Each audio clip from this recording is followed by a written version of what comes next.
4.0이라는 큰 기둥을 제대로 세워야 된다는 거죠. 근데 아시겠지만은 대한민국이 정보화 사회로 들어서고 나서 가장 어려운 과정을 겪었던 게 우리가 2007년, 1997년, 98년, 99년 IMF 시대를 맞이하면서 그때 우리가 어떻게 살 것인가에 대한 고민하는 것에 나왔던 게 바로 이 정보화사 그리고 정보통신 기술을 접목해서 전 산업 분야의 융복합화해서 이걸 토대로 먹고 살자. 이게 이제 그 당시쯤에 이제 김대중 대통령이 이제 시작했던 거죠. 그래서 대한민국이 세계에 가장 우수한 네트워크를 갖게 된 것입니다. 기본적으로 네트워크의 베이스가 깔리지 아니하면 그게 컨텐츠를 담을 수가 없다는 그런 진리를 아마 가장 먼저 그 연로하신 김대중 대통령이 먼저 인지하고 깨달았다는 데서 저는 굉장히 놀랍게 생각하고 있고요. 그 이후에 쭉 진행 발전되어 오면서 역시 우리 사회에서 가장 중요한 것 하나가 이 IT를 기반으로 하는 융합. 이 융합은 지금 얘기하고 있지만 인공지능 이제 법령 기술이 됐단 말이죠. 그래서 인공지능이 접목되지 않을 수 없다는 거죠. 그래서 인공지능과 함께하는 IoT, 그 다음에 빅데이터, 그 다음에 이제 클라우드, 이런 것들은 같이 융합적으로 모든 사업에 접목되는 거예요. 그래서 저는 융합 4.0이라는 기능이 또 필요하다고 생각합니다. 이게 대한민국이 가장 먼저 시조로 시작했던 게 제조입니다, 제조. 근데 제조의 기반이 없었으면 우리는 어떤 수출 지향 국가로 전환될 수 없었던 거죠. 그래서 이런 제조라는 부분은 기본적으로 대한민국에 반드시 같이 가야 될, 안고 가야 될 가장 중요한 산업 요소가 됐습니다. 그러면 제조는 어떻게 바뀔 것인가? 아까 말씀드렸죠. 융합시대에 걸맞게 제조 중심의 IT가 접목되는 시대. 그래서 저는 제조 4.0이라는 기능이 반드시 가야 된다. 가장 쉬운 예를 들면 우리가 제조하면 우리가 이 공장을 얘기하는데 공장 얘기하면 우리가 어떻게 보면 이 IT가 가지 않으면 안 되는 부분들을 독일에서 잘 볼 수가 있거든요. 독일에서 제조 산업의 기본이 있는 철강과 제조를 같이 하는 부분인데 그게 바로 인더스트리 4.0이라는 핵심적인 계획을 세우게 됩니다. 이걸 토대로 해서 사실은 우리나라는 훨씬 앞서서 이 제조 분야의 핵심을 키우면서 독일이 아주 강국으로서 계속 유지할 수 있는 뜻이 되는 거죠. 그 다음에 네 번째로 가장 중요한 게 뭐냐면 IT가 계속 진화 발전되면서 우리 사회에서 가장 크게 변화된 게 바로 스마트 사회가 도래했던 거죠. 스마트 사회가 가지고 있는 가장 큰 특징 하나는 스마트 미디어 시대가 됐다는 겁니다. IT가 가지고 있는 큰 특징이 바로 미디어에 접목이 되면서 이 미디어 산업 또한 매우 중요한 대한민국 4차 산업혁명의 한 기둥이다. 그래서 이런 미디어 4.0이라는 기둥, 왜 4.0을 썼을까? 4.0은 아시다시피 최첨단이고 가장 많이, 가장 우수하게, 가장 먼저 고려되어야 될 점을 강조할 때 우리 4.0이라고 했습니다. 이미 우리가 1.0, 2.0, 3.0 시대를 지나왔기 때문에 지금은 4.0 시대로 가는 거죠. 그래서 이제는 미디어 기술도 IT와 같이 함께하는 융합의 가장 중요한 요소가 되면서 미디어 4.0이라는 기둥. 그래서 IT 4.0, 융합 4.0, 제조 4.0 플러스 미디어 4.0의 이 네 가지 기둥이 함께 가지 않으면 대한민국의 미래는 밝지 않다. 그래서 이 네 가지가 굉장히 중요한데 그 중에서 오늘은 제가 미디어 4.0 시대에 우리가 어떻게 대비할 것인가 이런 부분을 가지고 한번 좀 살펴보도록 하겠습니다. 우리가 얘기하고 있는 이 미디어 생태계의 진화 발전, 방금 잠깐 얘기했지만 이 정보통신기술 진화가 아주 획기적인 영향을 미칠 수가 있고 미쳐왔습니다. 그래서 우선 우리가 기본적으로 이러한 시대의 변화에 가장 두각을 나타내고 문제가 되고 있으면서 우리나라의 가장 성공당하는 문제 중에 하나가 전통 미디어의 입장이 굉장히 축소되어 버렸다는 거죠. 근데 아시다시피 지금 현재 지상파 방송이 가지고 있는 그 영향력, 사실 안팎 극장을 독차지했던 미디어 시장에서 핵심적인 것은 사실 지상파 방송이었어요. 근데 지상파 방송이 이런 IT 시대에 맞이하면서 다양한 형태의 미디어 매체들이 만들어지고 그게 다른 콘텐츠가 생산이 되면서 지상파 방송은 점점 있는 그 강자의 위치를 잃어갔고 지금도 계속 잃어가고 있는 중입니다. 그러면서 사실 전체적인 방송 시장, 외교신 미디어 시장은 계속적으로 매출이 떨어질 수밖에 없는 거죠. 매출의 핵심만 여러분들한테 강고 이 광고 수입이 계속 떨어지는 거거든요. 이런 결과적으로 인터넷을 통한 광고, 그죠? 우리 인터넷 광고 중에서도 사실은 PC 광고도 있지만 지금은 모바일 광고 전성시대가 되면서 사실 레거시 미디어에 가야 될 광고 수입이 계속적으로 축소될 수밖에 없는 상황이 되는 거죠. 자, 그게 핵심적으로 하는 게 IT 융합 중에 미디어 융합 중에 하나가 OTT 사회가 되고 있는데요. 이 OTT 중심 사회로 바뀌면서 어떻게 했습니까, 여러분들? 글로벌이 갖고 있는 콘텐츠 플랫폼들이 국내 방송 시장에 엄청난 자리를 차지하면서 영향력을 행사하고 있습니다. 그래서 결과적으로 이러한 현상 속에서 유료 방송들이 사실은 오히려 설 자리를 많이 잃어가는 그런 현상이 나타났고, 그죠? 결과적으로 이제 결국 유료 방송의 구조조정이 이루어질 수밖에 없고, 사실 매체 간에 어떻게 보면은 M&A가 이루어지는 그런 현상이 나오는데요.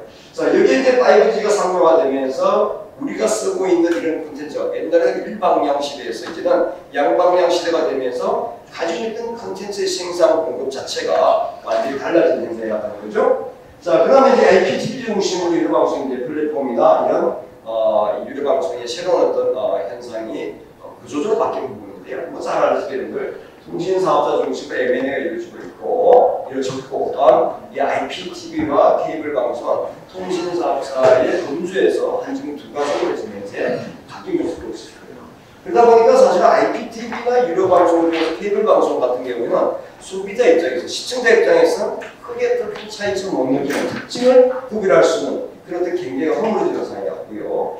그 다음에 이제 이런 IPTV가 나오면서 통신 사업자 중심으로 이제 결합 상품들이 엄청나게 많이 쏟아진다고 합니다. 그러다 보니까 단순히 ICT 서비스 끝나는 것이 아니고 또 단순히 방송 단품 끝나는 것이 아니라 융합형의 결합 상품으로 경쟁을 하게 되니까 이제 더 이상 어떻게 보면 케이블 방송들이 어려운 상황을 면치 못하는 그런 국면으로 치닫고 있습니다.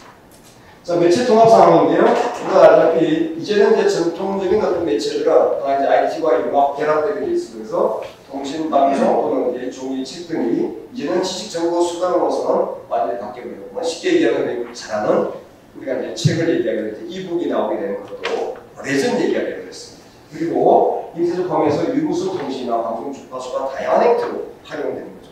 과거에는 우리가 주파수 얘기하면 아시겠지만 정보통신 파트에 있어서의 통신사업자 중심, 그 다음에 지상파에 쓰고 케이블 쓰고 있는 정도로 한정되어 있지만 이제는 이런 형태를 벗어나고 있죠. 자, 그 다음에 디스플레이나 스크린 같은 경우는 N스크린 시대가 되어버렸던 겁니다. 그래서 이제는 집에서 보면 단순한 TV가 우리가 모바일을 이용해서 PC를 이용해서 그리고 이제 나와 있는 스마트 TV를 이용해서 이런 형태로 이제 N스크린 시대가 되어버린 거죠.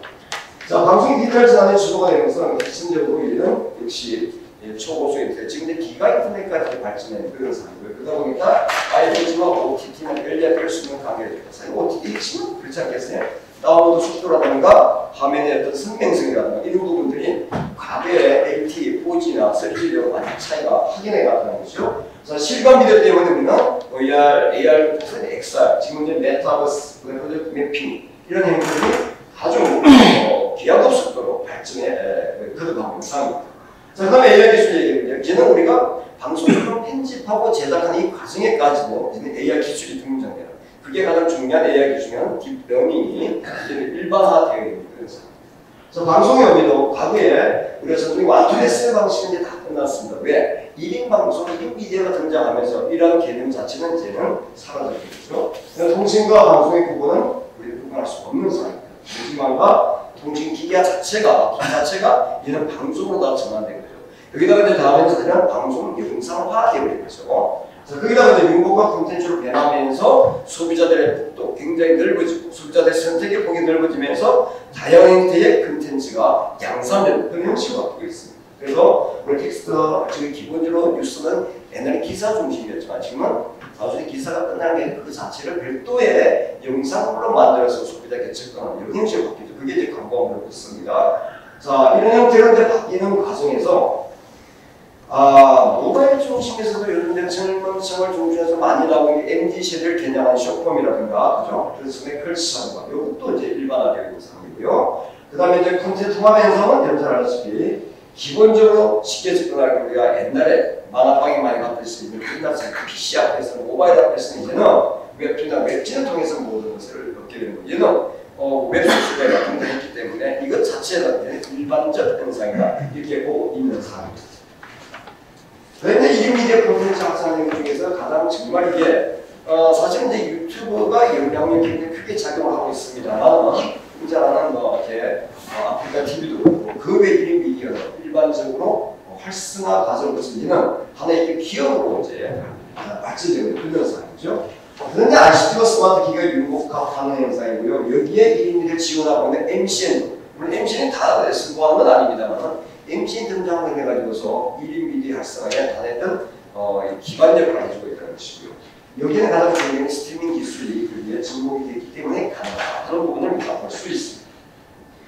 자, 그러면은 앞에는 사실은 더 다른 내용을 더 개괄적으로 말씀드립니다. 이러한 시대의 변화와 흐름 속에서 대한민국의 이제 미디어 정책과 미디어와 관련되어 있는 여러 가지 지원, 또 미디어 관련 규제 이런 부분이 어떤 식으로 형성되고 만들어지고 그게 사업자들이나 또는 개인에게 영향을 미칩니다.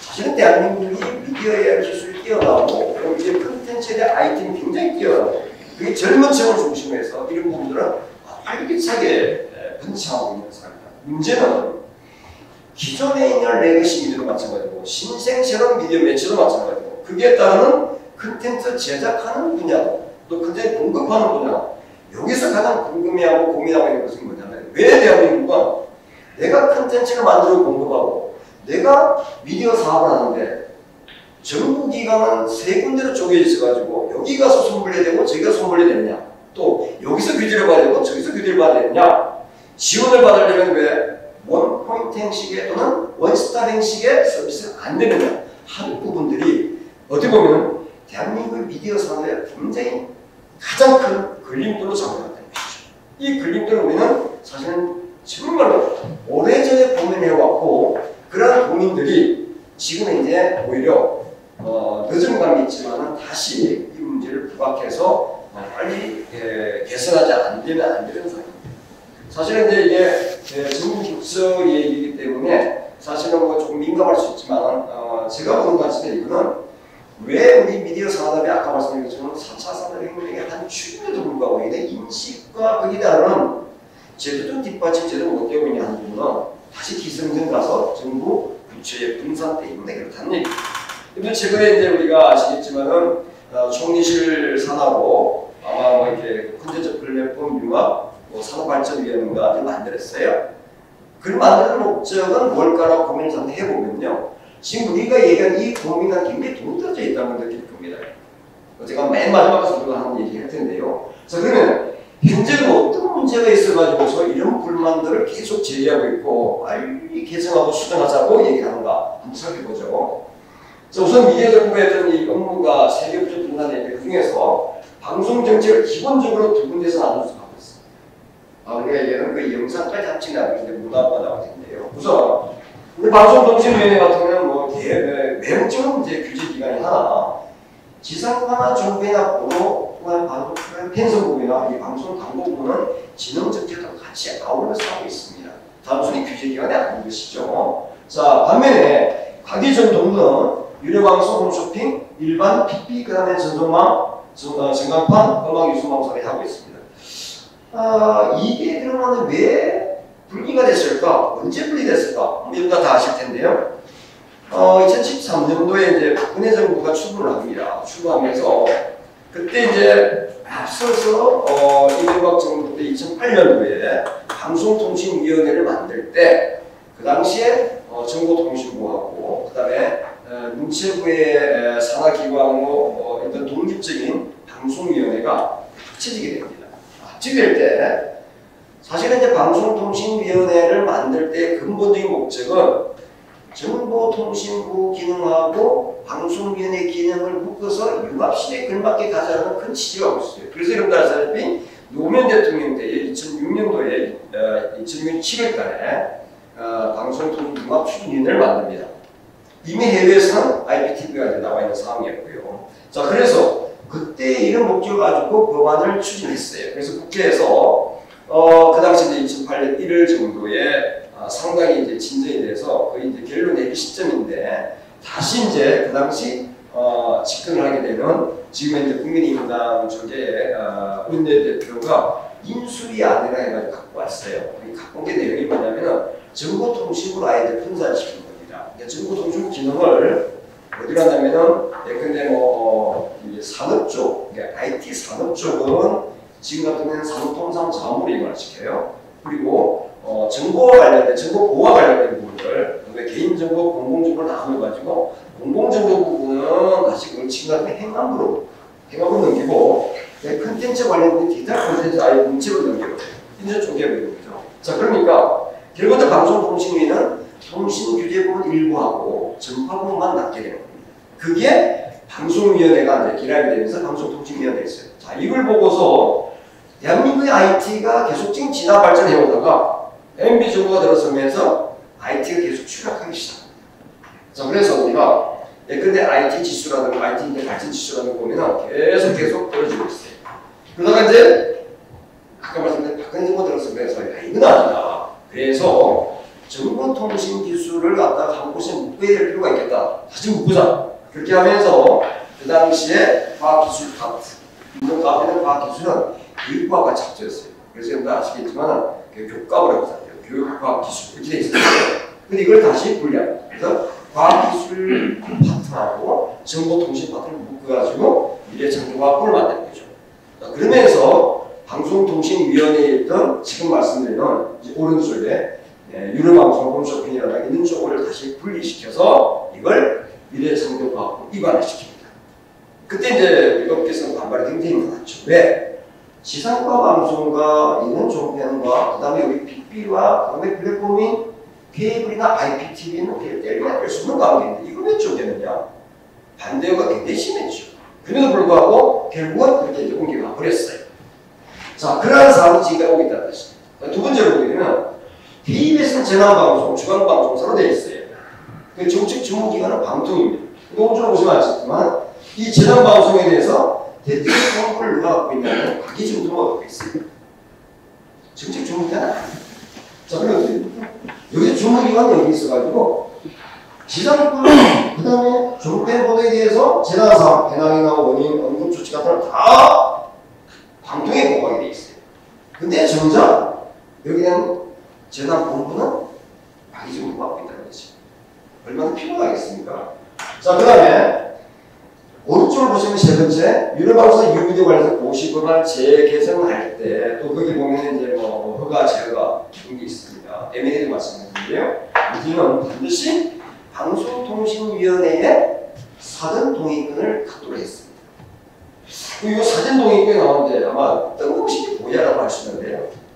그 당시 제가 이제 이 방송통신위원회에서 방송국을 분리하고자 하는 그 시점에 제가 이제 정보조리 협상의 실무팀장을 제가 했습니다.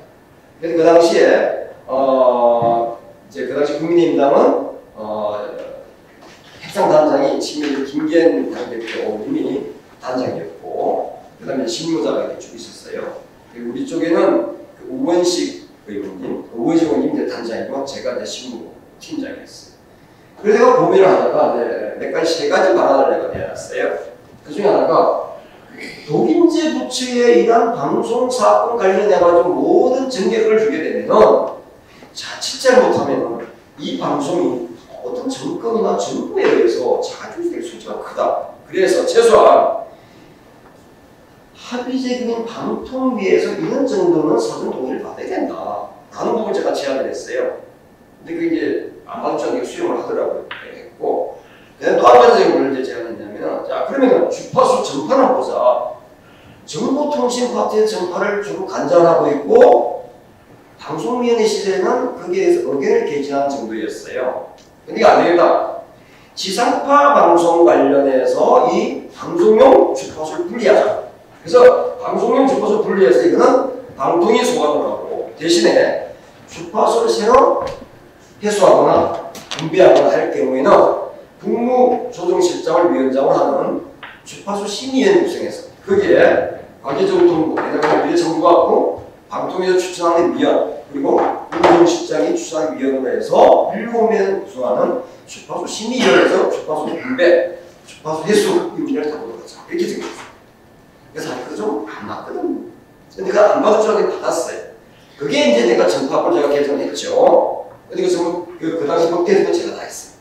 다만 오른쪽에 이제 세다의 투자자 변경성 부분은 근데 우리 방송국 15조 2부분인데 이 부분은 사전동에서 빠져 있습니다. 그래서 여러분들 뭐 아시겠지만 우리 이제 케이블 인수 합병하고 하는 과정에서 좋은 세다의 투자 변경 승인을 이제 이용하셨던 우리도 때도 있죠. 그래서 이제 그런 역사적 과정이 있어가지고 이렇게 쪼개져가지고 왔다는 사실을 제가 말씀을 드립니다. 자, 그 다음에 아시겠지만 우선 이제 그 미디어 콘텐츠 정책 관련된 걸 보게 되면 방통위 아시다시피 이렇게 나와 있고요. 과기 진동과 문제 보세요. 외주제작 독립여성 아시겠지만 외주제작 독립이라는 게 어쨌든 콘텐츠를 제작 공급해서 지상파 쪽하고의 거래 관계는 여기서 같이 이루어진 부분이거든요. 그죠? 근데 이게 쪼개져 있잖아요. 그래서 문체부는 이 문제가 생기게 되면은 자기는 외주제작 편만 됩니다. 방송에는 이 지상파 편에는 이런 현상이 나타나고 있어요. 두 번째로 보게 되면 OTT가 이제 아까 말씀드린 것처럼 일반화되면서 가장 중요한 이슈화가 되니까 이제 서로 이제 그냥 바뀌어 싸웁니다. 그래서 방송인은 OTT 팀을 만들고요. 그렇게 하면서 협의체를 구성하고, 자, 우리는 그래서 또 새롭게 OTT가 들어가면 통합된 법을 만들겠다 해가지고 지금도 준비하고 있어요. 시스템 미디어 서비스 법을 준비하고 있어요. 이 법안이 사실 엄밀히 따지면 2017년도도 준비한 게 지금까지도 준비하고 있어요. 아직까지 완성이 안 됐다고 해요. 자, 두 번째, 강의정도 같은 경우는 우리도 가만히 있을 수 없지. 또 OTT. 그래서 OTT 활성화 지원팀 만들고요. 대법제 연계를 운영합니다. 그러다가 나중에 노쇠특례 제한법을 통해 가지고 OTT 이 콘텐츠를 제작하는 제작업체에 대한 세 공제를 위해서 임시적으로 전기통신사업법 개정안을 해서 거기에 전기통신사업법 제2조 12호에 여기에 온라인 결과 서비스라는 정의 규정을 두게 됩니다. 이렇게 되고요. 자, 그게 못지않게 문체부는 OTT 콘텐츠 팀을 신설합니다. 그러면서 이미 사문화된 것과 마찬가지였던 영상진흥기본법 전부 개정안 부분을 지출하게 돼요. 이 세 부분은요, 예산도 각각 따로 편성되어 있어요. 콘텐츠 제작 지원도 마찬가지. 아시겠지만은, 과기정통부는 방송통신 전파진흥을 통해서 지원하고 있어요. 문체부가 알다시피 콘텐츠 진흥을 통해서 지원하고 있어요. 대신에 또 방통위도 OTT 관련 규제를 한다고 해가지고 거기에 따른 예산 별도로 편성을 하고 있어요. 자, 광고 부분은 어떻습니까? 지상파 방송 광고, 인터넷 광고 나눌 수 있고요. 그 외에 영상 광고 같은 부분은 다시 또 문체부가 관장을 하고 있습니다. 자, 유사적인 부분사례인데요. 우선 종편 보도 분야 정책을 보시게 되면요. 우리가 아시겠지만 신문 뉴스통신 분야 정책은 일대주주, 최대주주마다 모두가 아시다시피 조선중앙동화, 매경, 그 다음에 연합뉴스입니다. 자, 일대주주는 문체부 소관이고요. 여기에 따른 사회사, 계열에서는 방통위 소관이 되어 있습니다. 자, 그 다음에 시청 점유율 조사를 하는데 문체부는 똑같은 내용의 여러 집중력 조사를 하고 있어요. 자, 미디어 관련된 교육을 나누고 있습니다. 시스템 미디어 재단이 열심히 하고 있다. 그런데 언론진흥 재단에서 우리도 하고 있습니다. 학교 교육도 하고 있고, 그 외에 문화예술교육진흥을 통해서도 하고 있습니다. 영화진흥위원회에서도 하고 있습니다. 이렇게 하고 있어요. 역시 미디어 교육도 분리되어 있습니다. 그래서 이 부분 보시게 되면 미디어 관련된 미디어 교육법이 지난 19대 국회에도 나왔고요. 20대 국회에도 나왔고, 지금도 나와 있습니다. 21대 국회. 그런데도 처리가 안 돼요. 하나는 교육부에 가 있어요. 교육위원회가 있어요. 하나는 가방위원회에 와 있어요. 자, 이렇게 해서 교육부, 미디어 교육부, 두 사람들의 가격을 볼 수가 있어요. 그러면은 어떤 문제점이 있을까? 지금 어떤 다 인식했던 내용인데 항상 의미가 있습니다. 우선 지속적인 어떤 이 영역과 주도 사업들이 끊임없이 되고 있습니다. 결과적으로 미디어 정책 균형성을 이렇게 되고 유사업공도 때문에 정보 혼선, 여기다가 예산 낭비가 일어나고 있습니다. 그리고 이 예산 쪼개가지고서 기재도 편성하다 보니까 작품 하나 우리가 지원을 받는데 액수가 굉장히 적게 되는 거죠. 그래서 때문에 부탁지만은 예산을 받을 수밖에 없는데 왜? 이걸 세 개가 쪼개서 못 받아요. 그 다음에 미디어 사업이 원활하게 수행될 수가 없죠. 이 세 개 부처 간에 있는 규제 관련된 부분도 서로 간에 내가 있는 내가 있는 싸우죠. 그 다음에 지금 말씀드린 것처럼 우리 스마트 미디어 시대에 가장 빨리 보험 제공해서 그게 따르는 지원이요, 정책이요, 효율성이요, 플랫폼 경쟁력이요. 근데 경쟁력이든 해줘야 되는데 할 수가 없는 상황이 되는 거죠. 자, 이런 문제점이 있기 때문에 더 이상 이런 것을 더 이상 보고 있을 수는 없다. 그래서 대한민국의 미디어 정책이 엮기로 가는 가장 핵심적으로 바로 이런 부처가 세 개로 쪼개져 있기 때문에 나오는 현상이다. 여기에 많은 사업자들이나 또 전문가들이 문제제기를 하고 있고 개선방안을 계속 제시해 왔습니다. 자, 근데 이걸 이제는 어떻게 할 것이냐? 하나의 묶어보자. 하나의 부에서 진흥정책을 담당하고 다른 분야에서는 최소한의 규제만 할 수 있는 쪽은 제대로 한번 재편해보자. 그게 왜 필요할까?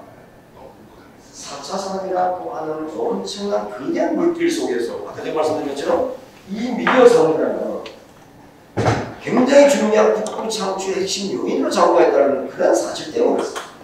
그래서 기본적으로 우리가 창작된 작품들을 제작하고 획기적으로 지원하고 있는 부분들, 그 다음에 새롭게 나오는 신유행의 콘텐츠나 이런 제작 기술, 이걸 갖다가 빠르게 도입하고 빠르게 진행해야 되는데 이게 잘 안 되고 있는 거예요.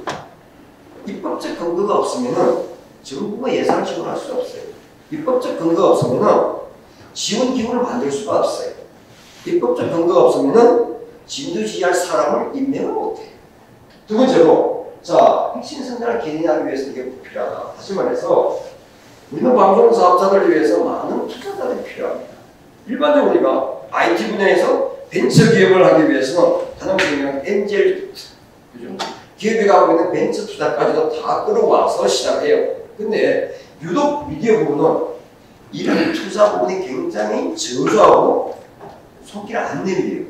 왜냐하면 거기에 따르는 메리트가 없다고. 어떤 메리트입니까? 바로 나중에 나오겠지만 조세특례 제한법에 따라서 투자를 하는 투자사나 투자하는 개인에 대해서 조세특례상의 세액공제 같은 제도가 아예 없습니다. 그러니까 매력을 못 느끼는 거죠. 자, 그래서 이런 원스톱 서비스라든가 지원 절차라든가 대규모 투자 환경 조성을 위해서는 이런 별도의 독립된 부처가 필요하다는 얘기입니다. 자, 그래서 전체에든 다른 형성하고 지금 맨날 싸움박지하는 밥그릇 싸움부터 이탈시켜서 그래서 미디어 정책의 통일성 전문성 집중화를 가져와야 될 것이고 그에 따른 미디어 정책을 중장기적으로 종합적으로 세울 수 있는 그것이 필요하기 때문에 이제는 정부 조직 개편을 빨리 서둘러야 된다 하는 것입니다. 자, 그러면 어떻게 할까? 한국에 나오는 거죠. 우선 이제 개발적으로 한번 보게 되겠습니다. 전체적인 요지를 한번 살펴보게 되면요. 전적으로 제 개인적인 생각입니다만은 사실은 이제 이미 이거는 이제 앞에 문재인 정부에서도 이렇게 시도하려고 하다가 제대로 못했던 내용이고요. 또 정권이 바뀌긴 했으나 지금 정부에서라도 이거 좀 해주면 좋겠다고 해서 저희가 이제 건의안을 올리고 했던 내용이에요. 그래서 자 이제는 분산되는 미디어 정책의 기구들을 통합시키자. 그래서 미디어 정책 전담 독인제 부처를 만들자. 명칭은 어떻게 부처 상관없다. 저는 그냥 미디어 또는 미디어 커뮤니케이션 하면 좋겠다 하는 것이고요. 어떤 사람이 그러더라고요. 미디어 커뮤니케이션이 왜 커뮤니케이션 영어하더라고 그게 말이 돼요. 그래서 아니 지금 중소벤처가 있잖아요. 중소벤처 기업부가 있는데 그래서 그런 문제가 안 됐다. 그래서 저는 미디어는 좋고 미디어 커뮤니케이션 좋으니까 독일제 부처가 필요하다. 그 내용들은 결과적으로 아까 말씀드린 것처럼 세 개의 부처로 분산되어 있는 이런 미디어 정책 관련 부처를 통합시키자. 그리고 기존의 부처 중에서 특정 부처에다가 몰아주기 식으로 개편은 안 된다. 어떤 사람 그러더라고요. 우리 콘텐츠를 가장 많이 하는 곳이 문화부니까 문화부에다 몰아가지고 문화부 좀 확대시켜가지고 사면 안 되겠습니까? 그리고 가기 정도는 한국 가만히 있겠어요. 절대 용납 못한다. 이 부처 간의 그 싸움을 가만히시키는 거예요. 그래서 안 된다. 이 부처 간의 문제를 소징을 아예 없애버리려면 아예 별도의 독임제 부처가 필요하다는 것이고요. 그렇게 현재 방송통신회는 어떻게 할 것이냐? 방송통신회는 아까 말씀드린 것처럼 최소한의 규제하는 부분들 영역을 가지고 싶어 하되 이름을 공공방송 영상위원회라고 하죠. 어떤 사람은 공공방송위원회 얘기를 하더라고요. 근데 그걸 하면서 거기다가 종편이나 보도 PP에 대한 규제를 같이 넣었더라고요. 이것도 공용, 민영하면 우선 소유의 문제 아니겠어요? 근데 종편 PP나 보도 PP는 민영입니다. 근데 거기다가 어떻게 공인을 붙이냐? 그건 아니에요. 그래서 저는 공공방송 영상에 왜 영상자 들어왔을까? 이건 이제 OTT 시대가 아직 가능했다는 뜻이죠. 그다음에 방송심의위원회 그게 걸맞게 방송영상 심의를 하자. 그리고 과기정 부분을 유지하되 이걸 좀 높여서 중대금 가자. 이게 뭐냐면 과학기술과 연정보통신이 순수 과학기술 분야, 원천 과학기술 분야를 제외하고는 사실 경기가 상당히 넘어져 있는 상태예요. 제가 이제 과학기술 거에 갖추어 해가지고 거기 종문학교에서 한 번씩 가보면은 2차관 쪽에서 얘기하면 ICT 분야를 거기서 하고 있어요. 그게 뭐냐면 이제 시대롭게 배단다는 거죠. 그래서 과학기술 파트와 정보통신 파트를 같이 함께 맞겠다. 그래서 그건 유지해야 돼. 그걸 좀 올리는 필요가 있다. 다만 뒤에 나오겠지만은 방통에 있는 일부 통신 규제 부분들은 과거의 정보통신부실로 다시 회귀하는 것도 하나의 방법 중에 하나다 하는 거죠.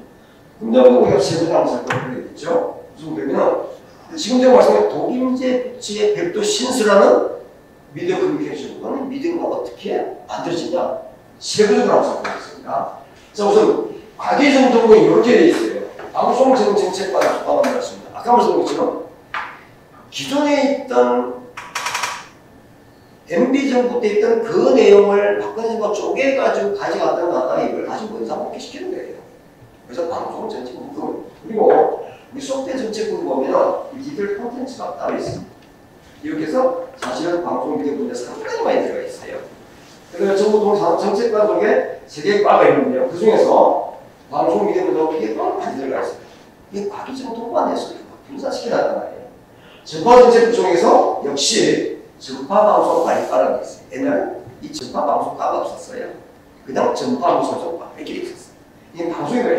여기도 마찬가지. 이게 과기정통부에서 이런 부분을 다 돌아야 되는 거죠. 자, 그럼 방송통신위원회에서는 여기에서는 방송, 영상, 미디어에 관련 규제물을 제외한 지능정책은 전체를 완전히 해서 옮깁니다. 그 다음에 문화체육관광부에서는 아까 말씀드린 것처럼 콘텐츠 정책부, 미디어 정책, 업무 정치. 다만 콘텐츠 정책부에서 문화산 정책까지 보면은 그 미디어 영상 콘텐츠 부분이 있어요. 이 부분들이 굉장히 중요한 역할을 다시 이동을 시키면 되는 거예요. 그 다음에 방송인 문제 말고도 모든 분야에 있는 광고 분야는 통합해서 미디어 부분을 이관시키는 거예요. 정부 광고, 일반 광고, 쭉 해서 나오는 모든 광고는 지금 아까 말씀드린 것처럼 광고 자체도 있죠. 다 분산 쪽에 나다 보니까. 근데 말이죠. 재밌는 거는 과기정 정부에서 방송 관련된 용역을 주로 어디다 주는지 아세요? 방통위 소속기관이 코바코에다가 용역을 주고 있어요. 그러니까 자체적으로 하게 되는 거예요. 키스는 뭐냐? 키스는 광고 정책 그거야. 그래서 대부분 과기정통부가 광고 관련, 인터넷 광고라든지 이런 광고 관련된 부분은 대부분 코바코에다가 용역을 주고 있거든요. 이게 방통위 소관인 거죠.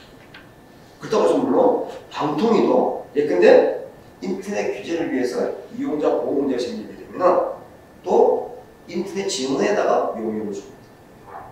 이게 서로 이제 짬뽕이 되는 거예요.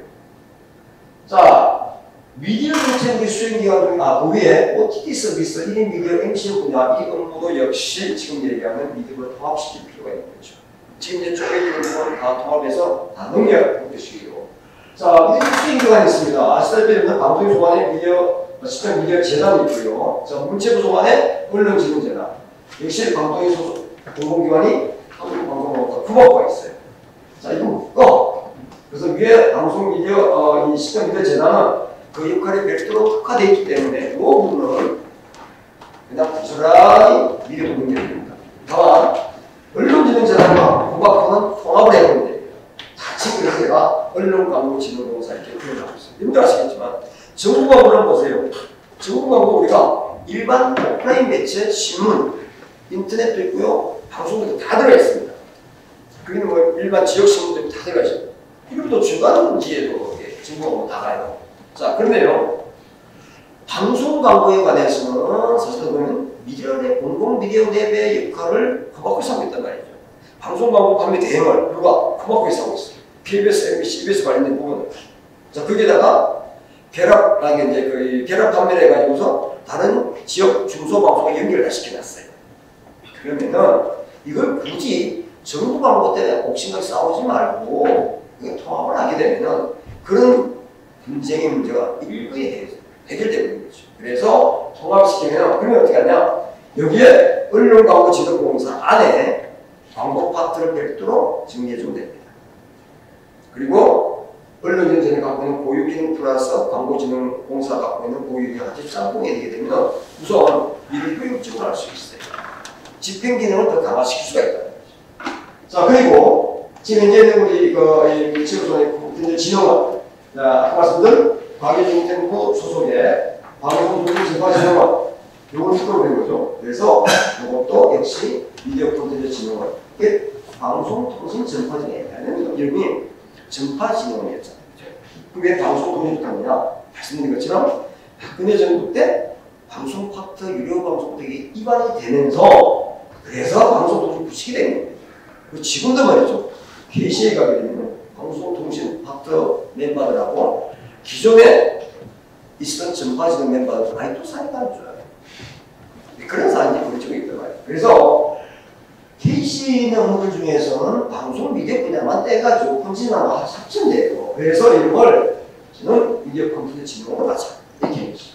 그래서 이런 미디어 분야에는 집행을 이렇게 하고 사실은 옛날에는 사실 문체부 산하에는 이제 거의 영상 쪽으로 해가지고 별도의 독립된 그 연구원이 있었잖아요. 뒤에 나오겠지만 근데 여기는 별도의 연구원이 없어요. 문제가 합치고 나서 아까 말씀드린 과기정통도 마찬가지고요. 그 다음에 지금 얘기하는 방통위도 마찬가지고. 그래서 별도의 정책 전문가를 만들자. 미디어 정책 연구를 하나 만들자. 라는 게 제 생각이고요. 그래서 방송통신심의위원회 관련 부분을 따로 한번 살펴야 되겠습니까? 자, 그러면은 아까 말씀드린 것처럼 자, 이게 좀 애로사항이 있을 수 있어요. 어떻게 되냐면요. 통신하고 방송이 묶어지면서 여기도 방송통신심의위원회 있는데 이거 어떻게 분리할까? 이런 문제가 생기는 거죠. 그래서 이렇게 나올 수 있습니다. 무슨 위원회 맹칭을 제가 아까 말씀드린 공공방송위원회 이게 뭐냐면 방송들이 갖고 있는 공공공익성의 방점들 소유의 문제가 아니고 기본적으로 우리가 방송법 제5조에부터 해가지고 6조에 이르는 공적 제도를 중심으로 해서 그런 분야에 대한 집중해서 심의하고 그게 다른 규제를 하는 되겠죠. 그래서 위원회 같은 경우는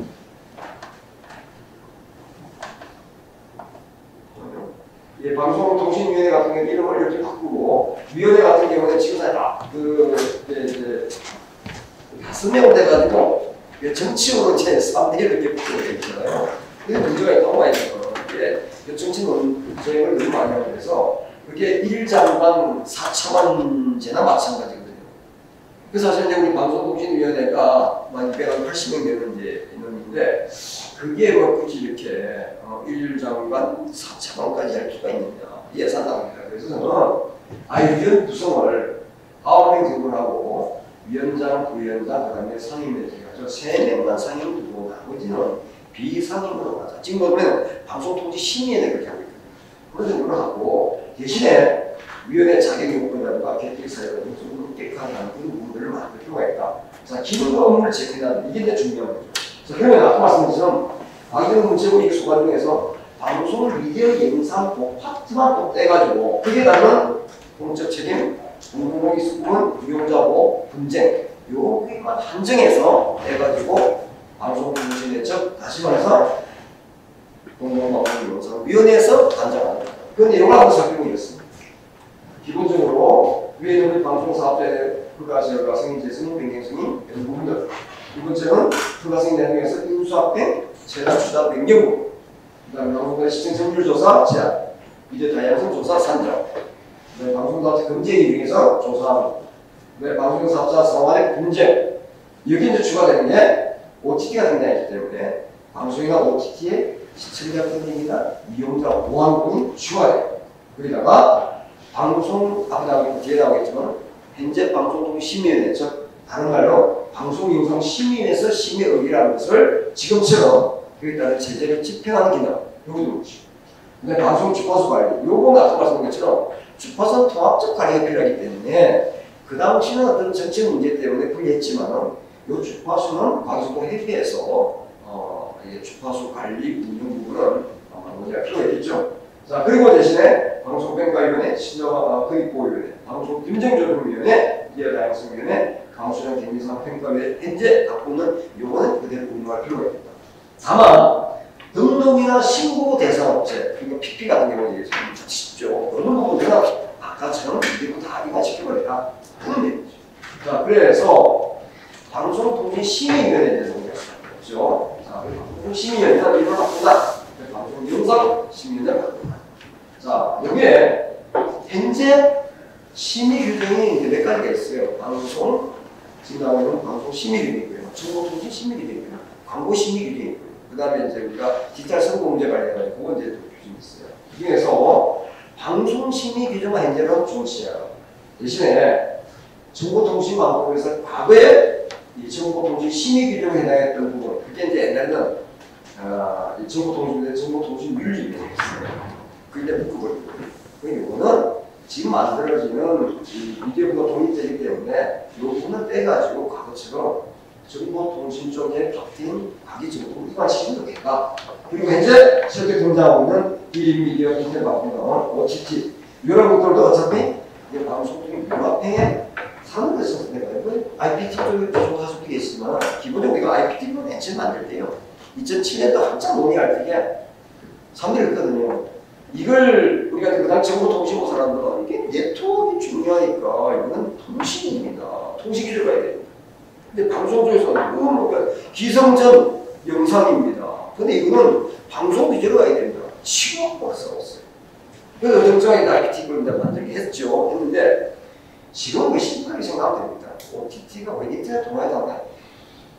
도로를 갈 때 도로가 중요하고 자동차가 더 중요하지 않고 사람들이 가게 운전도에 들어온단 말이죠. 이 영상도 중요하다. 그래서 여기에 따라서는 여기서 방송통신 관련해서 융합행에 심의를 별도로 만들어서 OTT 관련 심의도 여기서 하도록 해야 되죠. 대신에 아까 진행이 아닌 모든 부분들은 미디어를 이관해야 돼요. 자, 그거 하려면 다시 이 방송이나 심의에 설치거나 위원사항 이런 부분들 다시 한 번 더 개선해야 되겠죠. 자, 이렇게까지 이제 이런 식으로 나왔어요. 그리고 나서 이 방송의 내용 심의가 아까 말한 정보통신과 어플리해야 될까라는 문제에 대하신 분들이 있어요. 그래서 제가 한번 아까 유래를 잠깐 설명한 데 있으면 이명박 정부 출발 당시에 정보통신부와 국방송위원회가 방송국에 출마하면서 그게 정보통신부 내에 있던 정보통신윤리위원회에 있던 내용이 그냥 인위적으로 통합시켜버렸다는 거죠. 그래서 아시겠지만 방송통신심의위원회에 그냥 특별위원회 위원이 있긴 하면 그게 9분들 중에 있어요. 정보통신부를 정관상 있는지 알고 있어요. 한 명도 없어요. 자, 그런 분들이 지금 이제 정보통신 관련해가지고요. 정보통신망법의 심의 규정을 적용시켜가지고 그 규제를 하고 있어요. 이게 잘 되겠습니까? 자, 그래서 박근혜 정부 출마해서 안정정부, 지금 이제 옛날 같은 이제 정부가 없잖아요. 그 다음에서 이 방통에다가 통신규제 기능을 이제 종식시켜버렸던 거죠. 그러면서 아예 묶어가지고 해버렸기 때문에 지금도 야식에 방송통신 심의 규정을 가지고서 논의할 적에는 특히 이제 정보통신 파트에 관련된 부분들은 굉장히 문제가 많이 야기되고 있습니다. 그래서 우리가 디지털 선거 문제 같은 경우는 사실 영상이 가장 중요한 역할을 하고 있잖아요. 그런 부분들은 당연히 여기서 방송 영상 심의도 당연한 거예요. 그건 다 내단 뜻이야. 제가 말씀드린 정보통신에 했던 정보통신 파트에 관련된 심의 기능만 이관시키면 끝나는 거죠. 그렇게 해서 아까 말씀드린 것은 방송심의와 정보심의가 별도로 두고 있는 현상을 그대로 이관시키는 거예요. 다만 아까 말씀드린 영상 중심되어 있는 정보통신 파트가 있습니다. 융합 파트. 그 부분은 여기에 납입되면 되는 거죠. 그래서 이러한 단순 두 가족을 상호 풀기해서 각 주무기관 방송영상심의위원회와 과학기술 디텍시브 이건 지내놨는데 제가 과학기술 몰라 이름 좀 바꾸자는 생각했는데 이렇게 해서 풀이시켜주면은 여기서 집중적으로 그리고 좀 더 심도 있게 그런 내용 심의를 원활하게 할 수 있겠다 하는 얘기입니다. 자, 그러면은 우리가 법제 정비를 할 필요가 있지 않겠습니까? 지금까지 쭉 얘기했던 것은 이제 앞으로 가는 방향이 이렇게 되어 있습니다. 그래서 저 이런 내용들은 이제 뭐 이렇게 여러 차례 이런 안건을 제가 이제 업계에 종사하시는 분들하고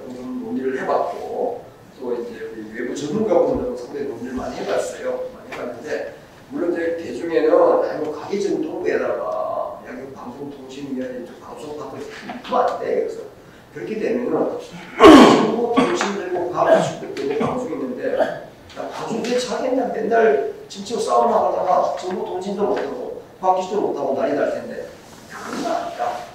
차라리 독립을 하면 돼가지고서 우리가 전체적인 방송 미디어 시장이 활성화될 수 있고 길을 특별 수는 쪽으로 가는 게 바람직하다라는 걸 제가 제안했고 나중에 그 분들 다 동의를 하더라고요.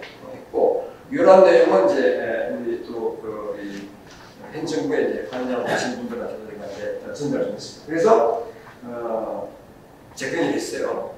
대통령께서도 공약에 미래 핵심 위원회를 만들어서 전문가나 시민사회 진행이나 이렇게 이제 정부와 같이 협의체를 구성해서 정말 제대로 된 이런 이제 정부 조직도 그다음에 이제 통합 미디어 필요성을 갖고 있으니 해봅시다라고 했는데 지금 이제 아까 말씀드린 것처럼 콘텐츠 플랫폼 융합 사업 같은 이렇게 바뀌면서 지금 그런 부분들 거의 사라진 것 같아요. 이런 일이에요. 그래서 그게 만약에 운영이 되면 이제 과거에 99년도에 김대중 대통령 때에 방송계획위원회 아마 기억하실 겁니다. 그때 방송계획위원회가 이제 3개월 정도 활동했잖아요. 그때 사실은 이제 통합방송국 현재 방송국이 사실은 그로부터 보세요. 2000년 3월 1일부터 시행됐단 말이에요. 그것도 지금 20년 걸렸어요. 엄청난 시대 변화가 있다는 게 앞에 서울에서 봤잖아요. 이 현재 나와 있는 이 법들 그게 도대체 안 맞아요. 자, 그래서 앞에 있는 조직 개편과 관련해서 먼저 일단 정부조직 개편해야 되겠죠. 이 정부조직법에서 그래서 미디어부를 신설한 내용이 들어가고 말씀드린 것처럼 이제 과학기술부는 이제 이름도 바꿔서 과학기술 핵심부를 바꾸고 문체부, 공공방송영상위원회, 방송심의위원회를 다시 업무 재편을 하면 굉장히 쉬운 거예요. 사실 어렵지 않아요. 자, 그 다음에 별도로 공공방송영상위원회 설치 운영하는 지금은 방송통신회 설치 및 운영하는 겁니다. 이걸 이름을 바꿔서 아까 얘기했던 업무 분장을 다시 별도로 떼내고 네, 두개 해당되는 부분들은 다 개별법으로 개정하고 통합하는 거죠.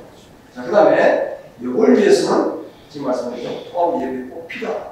그래서 현재 나와 있는 미디어부 신설에 따라서 업무를 조정했기 때문에 그에 따라서 OTT와 이런 새로운 뉴 미디어, 뉴 콘텐츠가 계속 좀 나오고 있기 때문에 여기에 부합하는 20년이라는 세월을 흘렸기 때문에 이러한 미디어 생태계의 변화 발전에 도와하는 통합이 꼭 필요하다. 님도 아시겠지만 꼭 나오거든요. 한번 보세요. 문체부에도요 콘텐츠 산업 진보 따로 있죠. 문화산업 따로 있죠. 여기에 방송국 따로 있죠. IPTV 따로 있죠. 저기동사업 따로 있죠.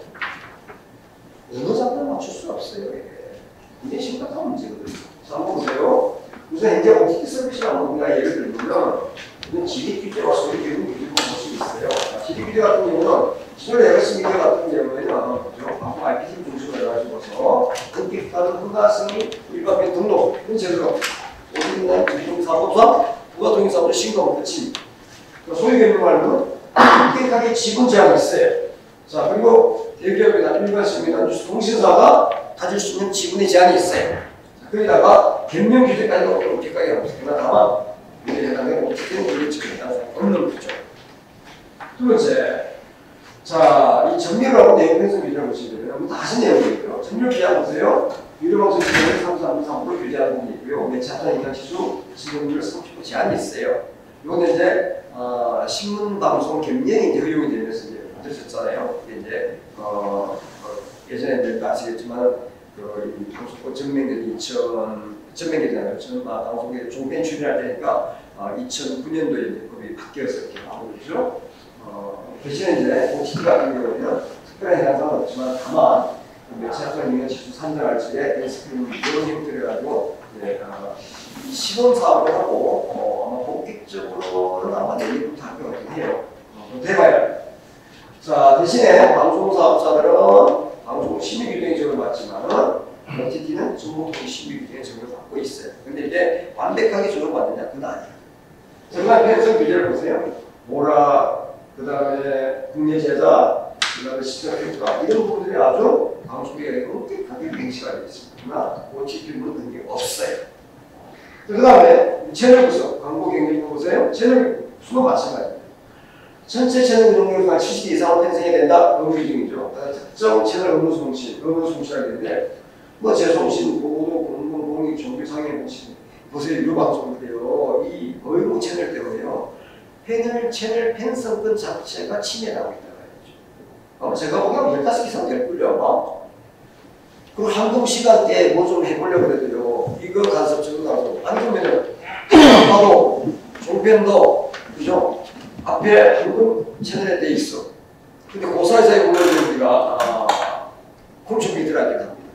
그럼에도 불구하고 어쨌든 간에 의무 채널에 갖다 무조건 방송법에서 강제하고 있기 때문에 안 할 수가 없는 이 유료방송들은 채널 편성권, 채널에 관한 이 가장 중요한 이 근안을 갖다가 침해자.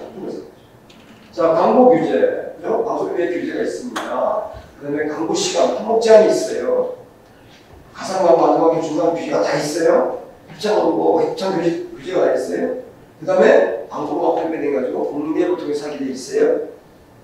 근데 이제 물론 OTT 같은 경우에는 이 외에도 특별한 경우는 이제 표시가 오고, 근데 뭐 OTT 중에서 이제 우리가 나중에 드라마나 영화나 다큐 이외에도 이제는 큰 범주에 이제는 라이브 커머스가 이제 포함시키는 그런 형태가 왔다. 그러다 보니까 그런 부분들은 표시가 오는 거라 개별적으로 일부에 대해서만 필요가 자, 경쟁 부분들은 방송용 경쟁상 팩을 합니다. 진짜 없었네요. 이거 가지고서 또 옥신같이 하는데요. 자, 금쟁이 규정이 있어요. 실제 모든 방송업자에 대한 규정입니다. 아직도 OTT는 없습니다. 물론 우리가 전기통신사업과 분규에 있는데 여기 해당이 안 돼요. 그런 부분들이 있죠. 그 다음에 금쟁이만 한번 활동했습니다. 자, 적용 대상자 방송업자도 다 들어가 있어요. IPTV는 다 들어가 있죠. IPTV 단지는 IPTV 들어가니까 대신에 이제 전기통신사업법에 50조의 지원을 받게 되는데, 자, 설계적 그거 같은 경우 한번 보세요. 여기는 채널 돌려낸 이게는 규제가 명시하게 있어요. 여기는 설계 영상 상업 중에서 그러한 차별 요구한다고 나와 있어요. 근데 이게 OTT는 해야 된다. 이게 문제죠. 수익 배분, 방송사 측정한 수익 배분과 법에서 배분은 처벌받아요. IPTV도 마찬가지죠. 올처지 남매에서 배분 처벌받아요.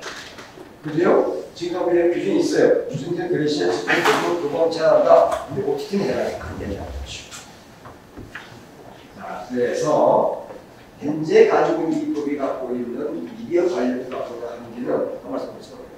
역사가 20년이나 세월이 흘러가면서 결과적으로 과거에 만들어진 레거시 미디어에 적용했던 그 법제화가 해당 그대로 유지하고 있기 때문에 이 시대에 전혀 맞지 않다는 부분이죠. 그래서 이러한 시대의 흐름 속에서 기본적으로 우리가 예를 들어 문화산업기본법, 한산업법, 정정산업법 이와 관련된 부분을 묶어서 해야 될 가능성, 또 필요성 이런 것들을 계속 내집니다.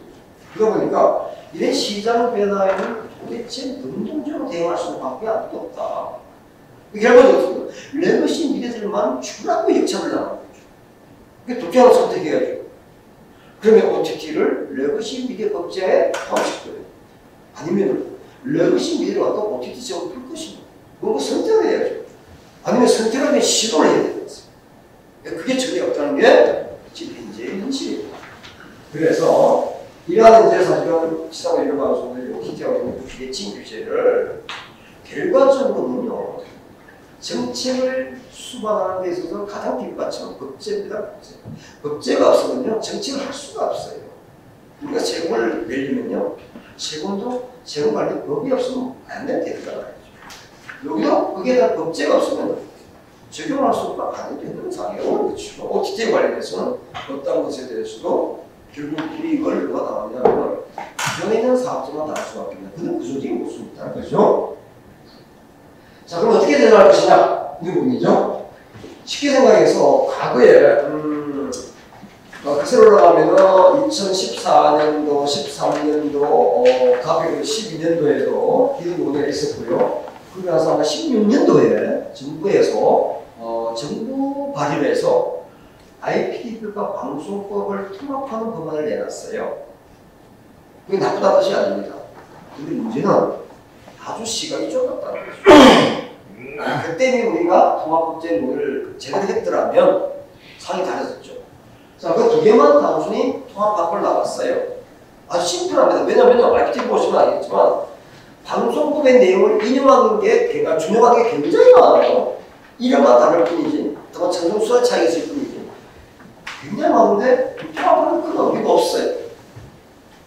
그래서 우리가 얘기하고자 하는 이런 통합비례법은 단순히 IPTV법과 방송법을 비례적으로 통합하는 뜻이 아니다. 그럼 어떻게 할 거냐?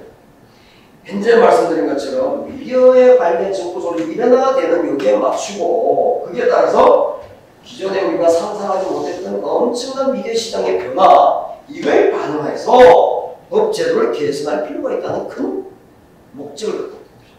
그래서 방송과 콘텐츠 플랫폼, 방송과 광고, 인터넷 광고, OTT, 1인 미디어, MCN, 포털인터넷 미디어 등을 아우르는 이러한 지능과 규제가 법제가 필요하다. 그래서 지금 말씀드린 것처럼 방송법, IPTV법, 그 다음에 현대산업기본문화산업기본법, 그 다음에 영비법 일부, 이걸 통합해서 거기에 해당되는 부분을 방향을 잡아서 어떻게 하냐? 아까 말씀드린 것처럼 현재를 내 것이 예측에 들어오게 할 것이냐, 아니면은 OTT와 같은 형식으로 최소한의 규제가 남다 또는 네거티브 규제를 할 것이냐, 이걸 여기서 통합법제를 만들면서 정리를 할 필요가 있다는 얘기죠.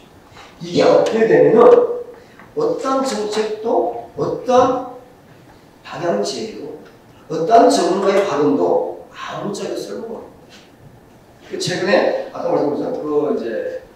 그 총리실에 만든 그 융합산업발전위원회에서 일주일에 한 번씩 또 2번 이상 회의를 한다 하더라고요. 그러니까 전에 뭐 진측이 없대요. 우리 가급적이면 한 9월 달까지는 뭐 방향을 내겠다고 하더라고요. 그런데 제가 이제 얘기했던 이런 부분도 논의의 대상이 들어야 되는데 논의에서 아예 빠져있다고 하더라고요. 그럼 뭘 하겠다고요? 보니까 우리 국정과제 이행에 필요한 이제 그런 법제 개선, 그리고 거기에 따르는 근데 뭐 OTT 활성화 방안 이렇게 많이 나왔잖아요.